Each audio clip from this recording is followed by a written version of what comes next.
Monsieur le Président, mes chers collègues, chers amis, pour nous, c'est un grand honneur d'aujourd'hui de vous présenter notre association, l'association qui est pluridisciplinaire. Je vais essayer de vous résumer un petit peu sa genèse, sa naissance. Donc, comme vous savez, la Solio a été une révolution chirurgicale, une deuxième révolution française, comme a été dit partout. Je ne sais pas s'il y en a encore qui se souviennent de cette cholécystectomie ouverte que certains appelaient encore dans le temps classique, où on était là, on ne voyait rien, même l'opérateur avait de la peine à voir quelque chose, et les assistants étaient là pour tirer sur la paroi et se faire engueuler, si je puis dire. Nous étions quelques chirurgiens suisses participant au congrès hépatobiliaire que le professeur Bismuth organisait tous les mois de mai en France. En 89, on a découvert la magie de cholécystectomie sous cellule présentée par Périssat. Certains d'entre nous ont considéré que c'était passager, éphémère, et d'autres, comme moi, c'était un coup de foudre d'emblée, et on s'est dépêché d'aller pour certains à Lyon, d'autres à Paris ou comme moi à Bordeaux pour voir et apprendre la scolioscopie. J'ose ici vous présenter ma première cholécystectomie après avoir vu Périssat opérer une fois. C'était en septembre 89. On était aussi courageux, la patiente tout aussi que moi, d'essayer de faire dans des conditions un peu particulières cette cholécystectomie qui a duré presque 1h30 de transpiration et d'angoisse. Et depuis, donc, les choses se sont évoluées.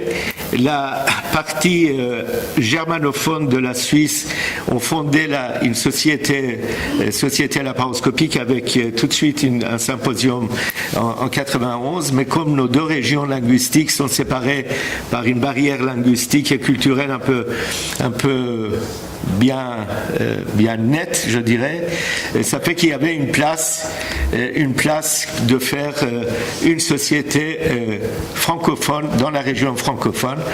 Donc j'avais imaginé que pour progresser, il fallait réunir pas seulement les chirurgiens, mais tous ceux qui travaillent dans la cavité abdominale et qui sont capables de faire de la laparoscopie. Donc en septembre 91, pour dire Suisse, en septembre 91, j'ai invité 13 collègues gynécologues, chirurgiens, urologues à nous réunir. Et un mois après, on était 14, et un mois après, en octobre, on s'est réunis presque 120 pour faire fonder cette société qu'on a appelée l'association Suisse romande chirurgie scolioscopique, Suisse romande parce que c'était la partie francophone. C'était la seule association qui réunissait des chirurgiens des secteurs privés et hospitaliers en même temps, de tous les domaines chirurgicaux intéressants de la Solio, les chirurgiens viscéraux, les gynécologues, les urologues et les pédiatres. On s'est tous réunis, privés et hospitaliers. Notre but, on a défini promouvoir et développer la chirurgie scolioscopique et thoracoscopique, organiser le cours de perfectionnement et favoriser des contacts avec des associations d'intérêts similaires. Notre première manifestation était 2 jours, 29 et 30 avril 92 à Genève, sous la présidence de Jacques Périssat qui m'avait appris la Solio. Et après, chaque année, à fin avril, nous organisons maintenant à Lausanne et Genève alternativement les réunions sur 2 jours. Le compagnonnage, pour nous, c'était un rôle très important dans notre formation de chirurgien. Donc, notre association avait toute sa place pour favoriser ça. Nous avons eu des membres d'honneur internationaux. Et en premier, je salue mon ami Edmond Estour, avec qui nous avons eu une collaboration très étroite depuis toujours. Nous je peux dire que l'activité de notre association a contribué quand même au développement de la Solio. On a été assez rapidement, on s'est intéressé à la chirurgie solioscopique avancée. Donc en 91, on était, après d'Allemagne bien sûr, parmi les premiers à tenter de disséquer le hiatus et faire le nicène, et ainsi de suite. Nous avons pu participer au développement de la Solio. Nous avons participé activement dans la fondation des organisations des sociétés internationales, telles que la Fédération internationale francophone soliochirurgie qu'on a fait avec Edmond et d'autres, pour essayer de rapprocher ce on est arrivé à le faire, je crois, et qu'aujourd'hui ça n'a plus d'activité, mais qu'à l'époque on a rapproché des sociétés francophones de Solio.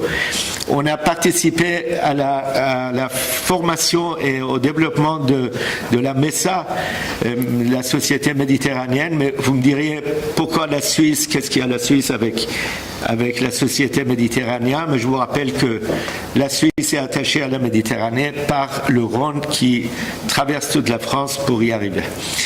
Et enfin, nous avons collaboré activement, et surtout avec Edmond, organisé le vidéoforum de l'AFC pendant des années, et Lyon International et Valence Solio, que j'ai eu l'honneur d'aider Edmond dans les dernières années de sa.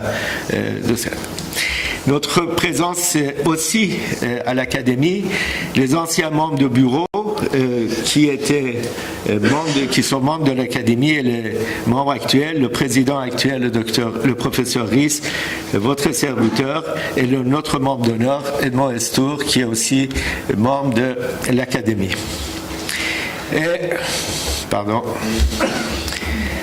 Et enfin, notre devise est vraiment dans le serment d'Hippocrate, et que, voilà, c'est le devise de notre association qu'on essaye de respecter encore et toujours. Voilà, je vous remercie infiniment, et maintenant, je laisse la parole à mes collègues. Merci beaucoup.